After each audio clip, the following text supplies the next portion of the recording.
Hello, how are you all? Welcome to IELTS class with Ayaz.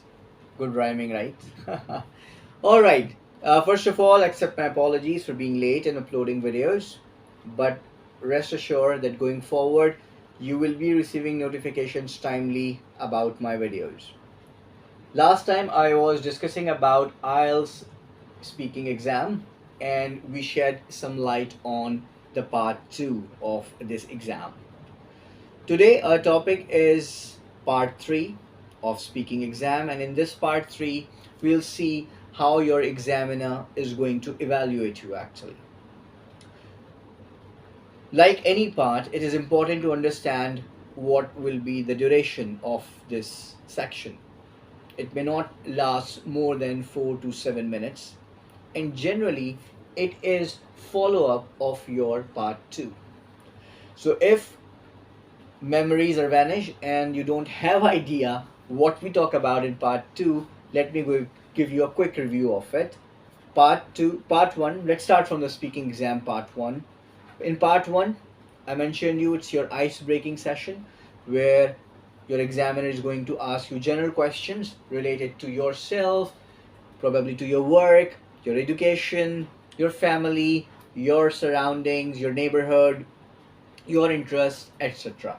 In part 2, examiner is more interested in knowing your opinion and in seeing you how quickly you can respond to an answer to a question. So they are going to present you with a topic highlighted by certain questions. They will give you 1 minute and you need to speak on that particular topic envisaging those highlighted questions for next 2 minutes. Now, when it comes to part 3, it is follow up of your part 2. In part 2, approach was narrow or focus, maybe specific, if you like to say. In part 3, it's more open, wide, and general.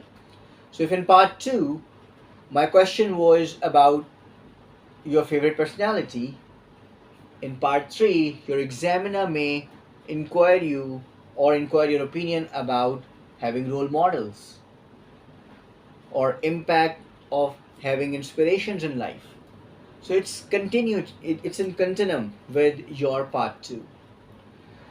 Like any other part of IELTS, please understand your examiner is sitting there to evaluate you on what you are speaking, which means your words, your vocabulary, your pronunciations, your sentences. So if you don't provide him with all these things, they're not going to evaluate you and certainly not granting you good bands, which you're actually looking at. If you trust my words, with little practice, you can easily get band 7 or 8 when it comes to speaking. Yes, trust me. Watch my other two videos, that is part 1 and part 2 about speaking. Watch this video and practice whatever I'm trying to say. Now in part 3, there are certain kind of question your examiner is going to throw at you. Questions may be opinionated, so your examiner may ask about your opinion. Provide us your opinion on this particular thing, or maybe what do you think technology has done. So it's an opinion. You can take some benefits, you can take some negative impacts of technology. It can, your examiner may ask you to discuss advantages. Let's say visiting a foreign country. What benefits do you think this activity has? So now you need to speak about the benefits or the advantages. Understand one thing, your detailing, and when I'm saying detailing, I'm not talking about going vague. No. Staying to the topic and try to answer in 4 to 5 lines will certainly help you to get what you are looking for. Questions can have predictions. So for example, what do you think nature of education would be in the days to come. So now I'm asking about your opinion, certainly, but this opinion should have some kind of prediction. So you should be using a similar kind of language. You should not say that technology or education nowadays or so in foreseeable future, or the way I'm thinking, I believe in the days to come. So you should be using sentences or the phrases which reflects or depicts something happening in the future, because you're predicting something, right? Now most of the students, they have one nervousness, and they say, what if we don't know answer to a question? This is why I'm saying it's your discussion. Does not mean that you know each and everything, but you may have opinion about one thing. For example, brown color. You may like it or you don't like it. So if I ask you why you don't like brown color, can't you give me 2 3 reasons about it? Even if you don't know the reasons, you can make it up just to prove yourself right. Of course, while talking about brown color, either liking or disliking, you will not include black color in it. Same is your IELTS exam. If your examiner is asking a question and their question is based on, let's say, water sports, you should not be talking about education over there, or you should not be talking about safety measures in while swimming, because that's not the topic. So staying to the topic, detailing is very important, and that is the key to your band 7, 8 or 9, trust me. Do's for your IELTS exam, part 3 or any part of the exam. Number 1, have a smiley face. Come on, don't be nervous. Because nervousness will take your confidence away. And when there is no confidence, what will happen? You will fumble, you may mumble, words are not coming out, pronunciation is not correct, vocabulary loss, because mind is blocked, right? So have an eye contact, stay confident, put a beautiful little smile on your face, so that your examiner, who is actually examining a lot of people on that particular day, should feel good about your personality. Number 2 thing, maintain an eye contact. I've seen people, while speaking, they're looking here, there. This shows lack of confidence. And as an examiner, I may perceive that you are trying to recall something from your memory, which means you're not answering me spontaneously, rather, or you're not giving me extempore answers, rather you're trying to recall things from your memory.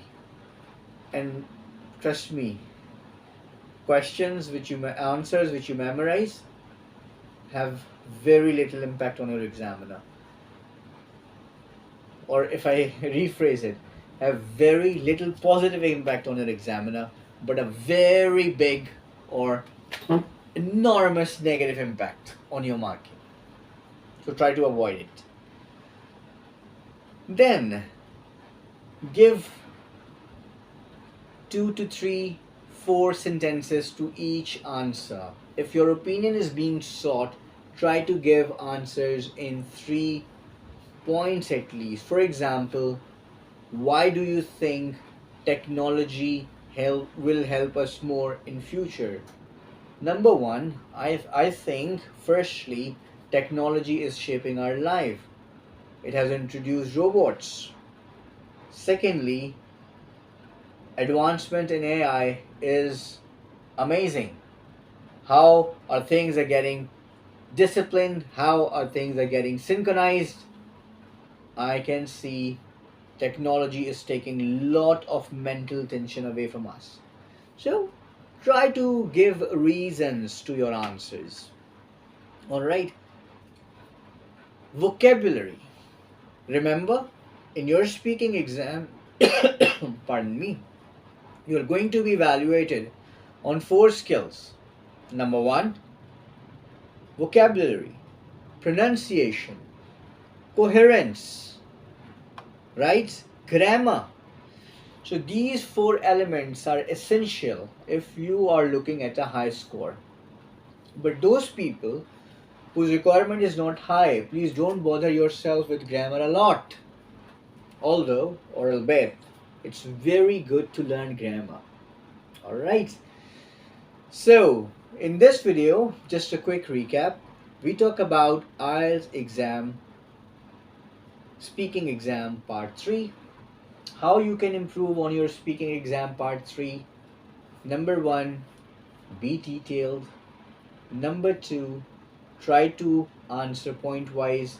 For any opinion, for any advantage, disadvantage, try to give 2 to 3 line answers minimum. Similarly, try to keep an eye contact, have a good smile on your face, and try to speak confidently. I've seen some time when we realize that we made a mistake. Maybe I used wrong grammatical structure. So you have 2 options to it. Either you can rectify it, and if you don't think so, then please move ahead, move on. Don't keep on thinking about it, because if you put your focus on that one point, trust me, you will lose concentration from the other. And once your concentration is gone, I think bands are gone, right? So nobody would like to cost their bands. I hope you must have learned something out of it. In case if you have any questions, you can always drop those questions in comment box. Would request you to like and subscribe my channel. Stay tuned, and I'll be uploading next video shortly. Take care. Goodbye.